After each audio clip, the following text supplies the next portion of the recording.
Welcome back to Chapter 3 of our series, Design for Non-Designers. In today's episode, Typography, Choose and Pair Fonts Like a Pro, we're going to unravel the secrets behind good typography and how to select fonts that not only look great together, but also enhance your design. So, let's dive in.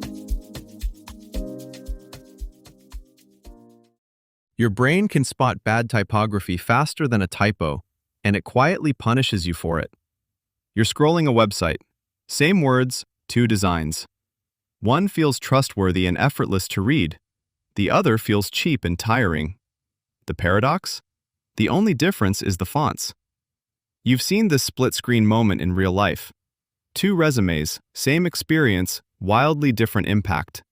One feels sharp, focused, and calm. The other feels cluttered and oddly off, even if you can't say why. That invisible why is what we're unpacking now. When non-designers pick text styles, they often think in terms of professional versus fun, or pretty versus plain. But beneath those gut reactions are specific, controllable choices, like how heavy letters feel on the page, how tightly lines sit together, and how your eye climbs from heading to subheading to paragraph, almost like stepping stones in a shallow river. In this episode, we'll treat those choices like adjustable knobs, not mysteries, so you can control the mood and clarity of your work on purpose, not by accident. So where do good type choices actually start if you're not a designer? Not in the font menu, that's the trap. They start with roles, which text has to be skimmed in 2 seconds, which must be read closely, and which is just there for labels or hints. Headlines, body copy, captions, buttons, each plays a different part, and that part should drive your choice. Once you know the roles, you can look at a typeface the way a casting director looks at actors. Does this one stay legible in long paragraphs?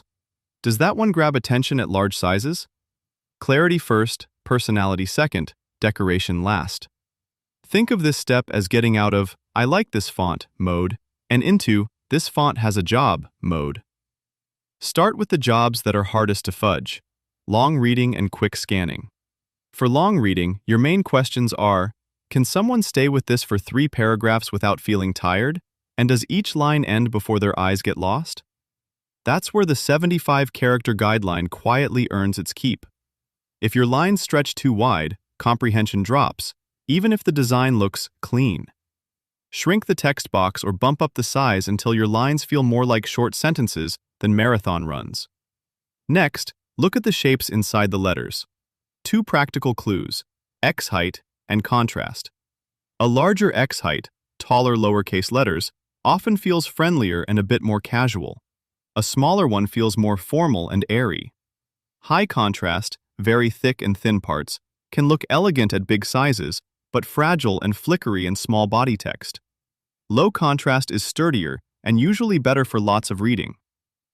Now switch to quick scanning roles: headlines, section titles, buttons. This is where you can afford stronger personality and bolder weight, as long as it doesn't fight the body text. Successful pairings usually share at least one trait, maybe similar X height or similar letter width, so they look related, even if one is serif and the other is sans. The popular serif body sans heading combo works partly because the shapes feel distinct at a glance, yet compatible when stacked on the same page. Hierarchy is where your choices become a system instead of a pile. You're not limited to size jumps. You can use weight, color, and spacing to create clear rungs. H1, H2, subhead, body, caption. A slightly lighter gray for captions, an all caps but letter-spaced label above a title, a medium-weight subhead between bold headlines and regular body. All of these say, this is important, but this is more important, without shouting. Digital tools add another layer.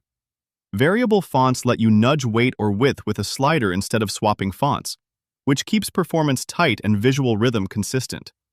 Responsive design means your choices have to survive on a cramped phone and a big monitor. Test both. Too tight line height that felt crisp on desktop can turn into a wall of text on mobile, so that 120 to 145% guideline is less a rule and more a reliable starting range. Your goal isn't to memorize rules, it's to notice cause and effect. When you change weight, spacing, or pairing, What happens to how fast and comfortably someone can move through the page? Think about where you felt type doing its job without noticing. Open Wikipedia. Boring, right? But it's a masterclass in restraint. One main text style, modest headings, tiny cues like italics and small caps to sort information without visual drama. Now jump to Stripe's marketing site. Still clean, but headings carry more weight and character, while body text stays almost invisible. Both are successful, just tuned for different goals. One for dense reference, one for fast persuasion. Or look at the New York Times versus Apple. The Times stacks several text roles: headline, deck, byline, body, caption, each slightly different in size, weight, or spacing, so you can skim or dive in. Apple, by contrast, often leans on a single family with subtle shifts, letting imagery speak while text gently guides. Your experiment. Pick one site you like and one you find tiring. Screenshot them, then trace over every distinct text style with a colored pen. Count how many roles each uses and how they differ. That map will reveal their hidden typographic logic.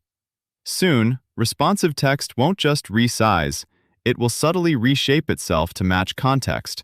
Bolder on a shaky train, calmer on a bright desktop, more open for aging eyes at night. Variable setups can even tune themselves to content. Dense legal copy could breathe more than a snappy promo line without a redesign. AI helpers will likely propose pairings based on brand traits and accessibility data, but your edge will be taste, deciding which of those options actually feels right for real people. Good news, you don't need perfect designer vision to get this right. You just need to keep testing how your words feel in real use. Read them aloud on your phone, send a draft to a friend who skims everything, and notice where they slow down or bail. Those friction points are clues that your letter forms need gentler pathways, not louder decoration. Here's your challenge this week. Pick one real project, a landing page, resume, or one-page PDF, and redesign it using just two typefaces, one serif for headings and one sans serif for body text, chosen for clear contrast in weight and X height. Set up a simple type scale, for example, 32 pixels, 24 pixels, 18 pixels, 14 pixels, and apply it consistently to headings, subheads, body, and captions instead of eyeballing sizes. Then export two versions, one with your old typography and one with your new system, and compare them side by side, specifically checking readability, hierarchy, what you notice first, second, third, and overall cohesion. This was Owl Up, your daily step forward. This series continues with more chapters on owlup.co. Visit owlup.co to access the complete course and continue your learning journey. See you there!